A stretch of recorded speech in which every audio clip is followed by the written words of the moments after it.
கோவையில் ஜிஎஸ்டி குறித்த கலந்துரையாடல் கூட்டத்தில் மத்திய நிதியமைச்சர் நிர்மலா சீதாராமனிடம் அன்னபூர்ணா ஹோட்டல் உரிமையாளர் சீனிவாசன் யதார்த்தமாக கொங்கு தமிழில் சில கேள்விகளை கேட்டிருந்தார்.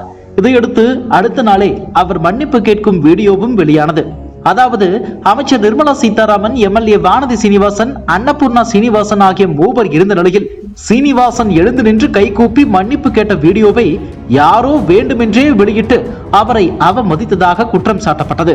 இது குறித்து வானதி கூறிய போது, அவர் மன்னிப்பு கேட்டபோது பாஜகவினரும் ஹோட்டல் தரப்பினரும் இருந்தார்கள். அவர்களில் யார் வேண்டுமானாலும் அந்த வீடியோவை எடுத்து வெளியிட்டிருக்கலாம் என்றார்.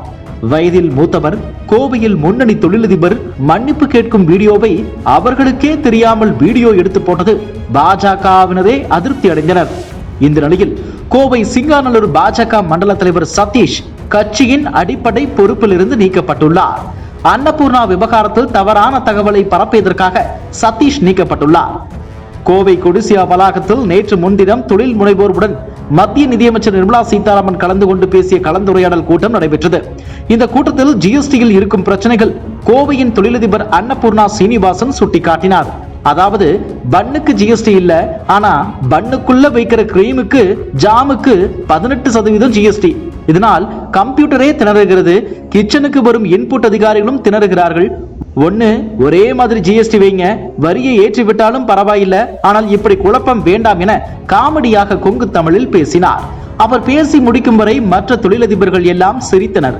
இந்த நிலையில் நிர்மலா சீதாராமன் பேசும்போது இதுபோன்ற விமர்சனங்களுக்கு எல்லாம் நான் கவலைப்படுவதில்லை என்று தெரிவித்திருந்தார். இந்த நிலையில் நிர்மலா சீதாராமன், வானதி சீனிவாசன் ஆகியோரை அன்னபூர்ணா ஹோட்டல் உரிமையாளர் சீனிவாசன் சந்தித்து கைகூப்பி மன்னிப்பு கேட்டார். அதிலும் இருக்கையில் இருந்து எழுந்து நின்று மன்னிப்பு கேட்டார். மேலும் நான் எந்த கட்சியிலும் இல்லை என்பதையும் அவர் தெளிவுபடுத்திவிட்டார். இந்த நிலையில் வானதி சீனிவாசன் கூறியிருப்பதாவது, எனக்கு சீனிவாசனே நிறைய முறை போன் செய்தார். அப்போது நான் பேசியது தவறுதான், அமைச்சரை சந்திக்க நேரம் கொடுங்கள், நான் வந்து மன்னிப்பு கேட்கிறேன் என்றார். அவரை யாரும் மிரட்டி பணிய வைக்கவில்லை, அதற்கான அவசியமும் எங்களுக்கு இல்லை. வேண்டுமென்றால் சீனிவாசனிடமே போய் கேளுங்கள், அவர் மன்னிப்பு கேட்ட வீடியோவை அங்கிருந்த யாராவது வெளியிட்டிருக்கலாம் என்றார்.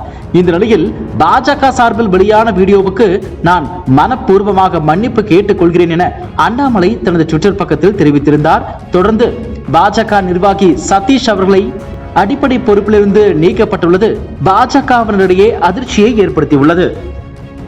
இதுபோன்ற செய்திகளை மேலும் தெரிந்து கொள்ள எங்களது யூடியூப், ஃபேஸ்புக் மற்றும் ட்விட்டர் ஆப்களை சப்ஸ்கிரைப் செய்யவும்.